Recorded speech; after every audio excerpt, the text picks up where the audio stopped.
Hey guys, so I want to show you another one of my random projects that I've been working on, and it's something I call the potatoer, which is a hopper that has a conveyor belt that just can feed potatoes really consistently and evenly at really low speeds. So the key point is being able to hold a certain amount of potatoes that are dumped in with a forklift box dumper, and feeding them at a really slow rate that's controlled by a freak drive, that you can make variable mixes with multiple hoppers. You can mix certain potatoes together to make one final mix that you want, and just using it as a way to vary the feed rate, just going into really anything you want to do. Like if it's grating potatoes, if it's just hand grating, or grading them through machines, like you can just control your flow rate. So I want to give you an overview of this thing. This is a prototype that we built, so it's kind of built over a longer period of time. Well, it took a long period of time to get it done, but this thing was basically fully constructed, but a few things like the little tabs for popping in the quick change rollers and the tensioners on the end and the motor mount and like a couple little things like that. This thing was built, I think we built it in like 2.5 days. Didn't take that long. I built it all in Solidworks, which I'll show you. It's all 3D before this, and I built it for basically the most economical way that I thought I could build it for the size that we needed. So these sheets, I designed it all around these sheets of stainless. This thing's all stainless, 304, and these sheets right here, which are 120 wall sheets, are 5 by 10 sheets perfectly laid in here. So the only thing that had to be cut on these sheets were these bevels right here on this sheet. That was the only thing that had to be cut. So that's one cut for that whole sheet. Same thing on the opposite side. And then the ends were built out of a, let's see, what did I have? A 4 by 8 sheet, basically cut in half to fit, which I'll show you around there. So it was basically getting the best bang for your buck that you could out of a sheet. Well, 2 sheets of stainless. And then all the other stuff is 2-inch, 120 wall stainless square tubing. We have some 3 by 1.5 inch, I think, channel, if I remember, some 1-inch tubing here in the middle, and then in the center section, which is a very spendy piece, is a 12-inch all stainless pipe to limit the flow, basically regulate the potatoes, which I'll show you that here in a little bit. But it's been a kind of fun project, and it was MIG welded. Most of the frame and structure was MIG welded to speed everything up, and the final, if we made more of these, everything would be MIG welded, but then we didn't have any more gas for stainless, and we didn't want to mess with it on our little things. So some of the stuff, like the tensioner brackets, the plates over here, just random supports, we actually TIG welded. But I'll go through it and show a couple views of it and see what we built.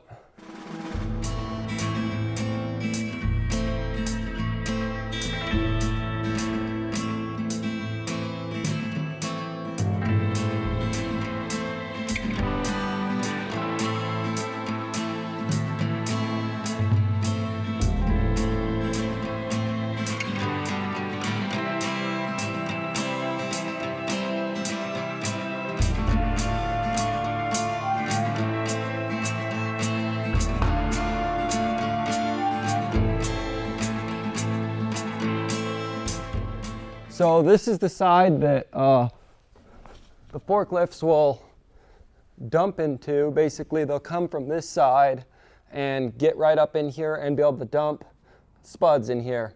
And it's designed around that bin dimension to fit in here nicely and basically have a nice soft dump when it gets down to the bottom too. So this is what I was talking about. Of the pipe welded inside. So that's to regulate basically the potatoes, so not all the weight of the potatoes are directly on the belt, and that they can't all just try to come out at one time. This has been a tested design. Smaller ones of these have been built, and so this was based off of kind of a miniature version made out of mild steel with this pipe height and sizes and everything, and we found a good working solution, and that's how this one was basically scaled up, and I designed it for kind of mass production.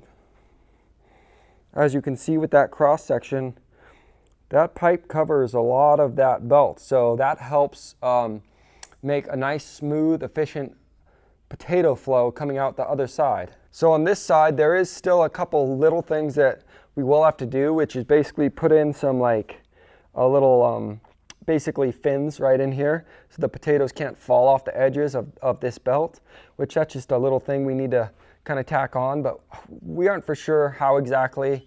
I mean, there's a lot of different things that will work, but I'm pretty picky on things that you really don't need to be picky on.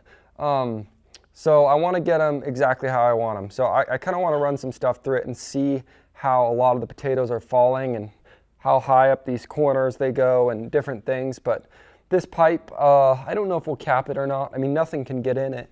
It's completely, basically sealed off. But there is a couple little things like that that we need to do. So I just actually mag drilled the holes in the mounting plate right here, so it's basically ready. This is the motor right here, which is it's a 480 three-phase, obviously, gear reduction motor. It's 3 horse. I think it's 3 horse. Yeah, I'm pretty sure it's 3 horse. It's upside down, so I can't see. But that's a 90-to-1 gear reduction drive there. Then it's going to be running as inch and 7/16 shafts here on all this stuff, and big pillow block, generic pillow block bearings. And then all these are basically a tensioner that I designed. And this tensioner goes in here, and it's all like kind of self-contained, adjustable off this. So just really clean. You don't see anything. I don't know, I like how it turned out. But this is not stainless.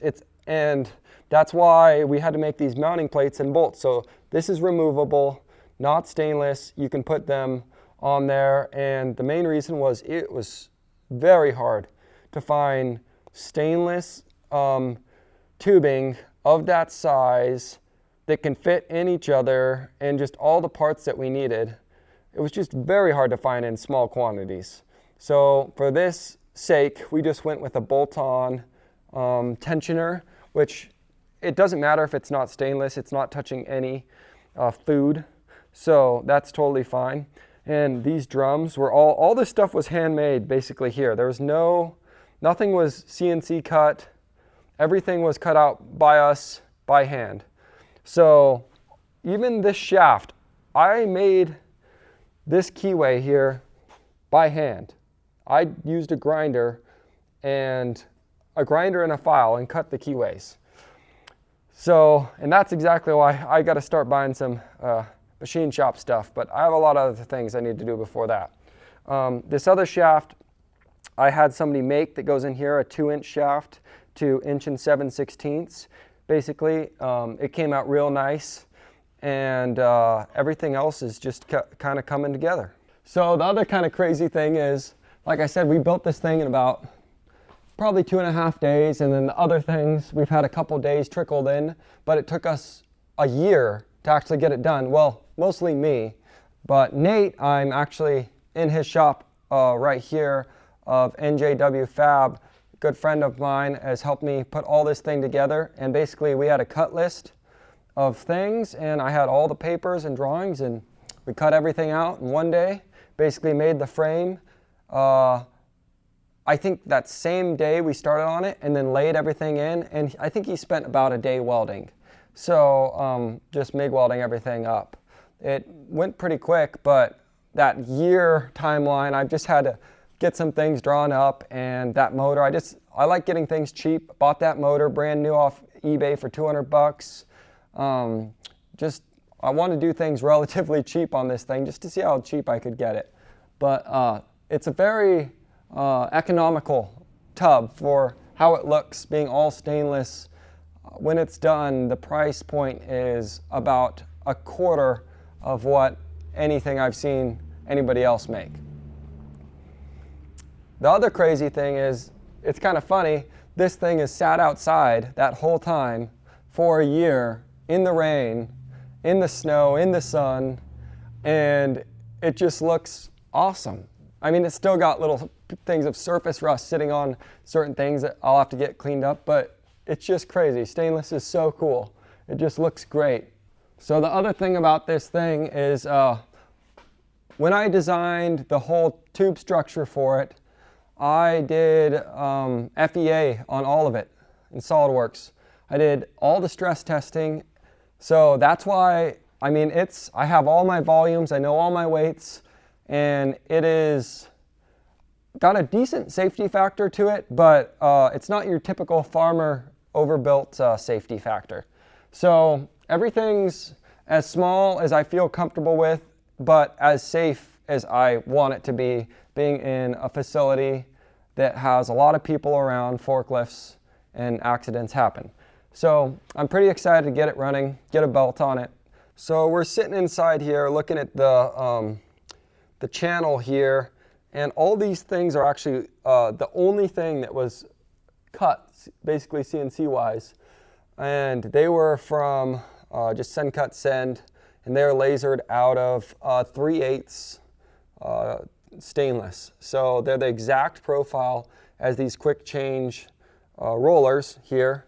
That should make it really easy to change a roller if it's starting to go out. So here we are, like looking at it from the bottom, looking up. It's got some cross members for the belt structure, but yeah, here's all these rollers in here. It came out pretty good. I'll have to show you. I think it's pretty dead flat. Didn't warp at all.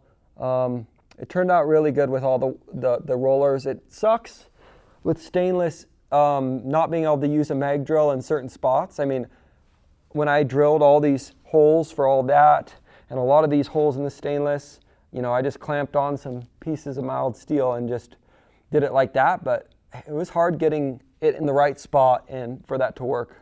So that was a little bit of a challenge, but we got it figured out. Just to show how flat this thing is, just for being done by hand, I mean, that's looking over all those rollers right there. This back roller, I wanted to be the tallest roller, and it's right there.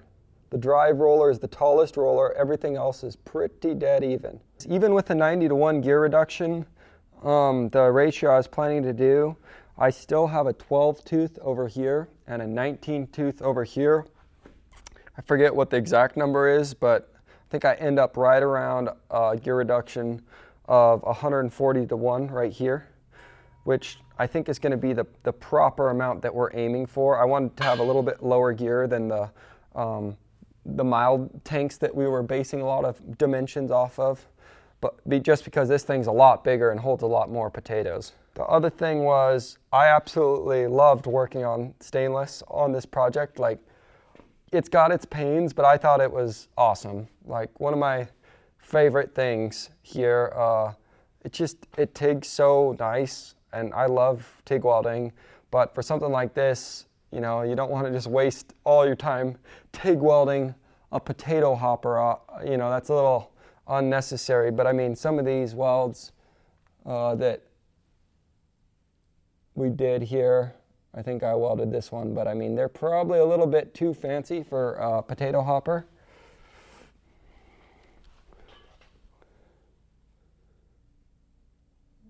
But that's what it's about, you know. I like doing all these random things and probably spending way too much time on them. I was gonna say, I think the center pipe, the 12-inch pipe, was more expensive than all of the other materials combined, because it was impossible to find in just short chunks anything thinner than 1/4 inch in a 12-inch pipe. And you could buy full sticks and they were a lot of money. So this was probably the most expensive piece, and I can't remember exactly how much it was. I just think it's really funny. I love looking at this thing. It just looks like a spaceship. Just looks like an Elon starship, you know? It just glows. There's no finish on it or anything. It just permanently glows. Well, that's just another random video of mine of the endless projects that I'm working on all at once. And this is going to be a wrap for this project. It's ready to go and get a belt put on it and the motor running.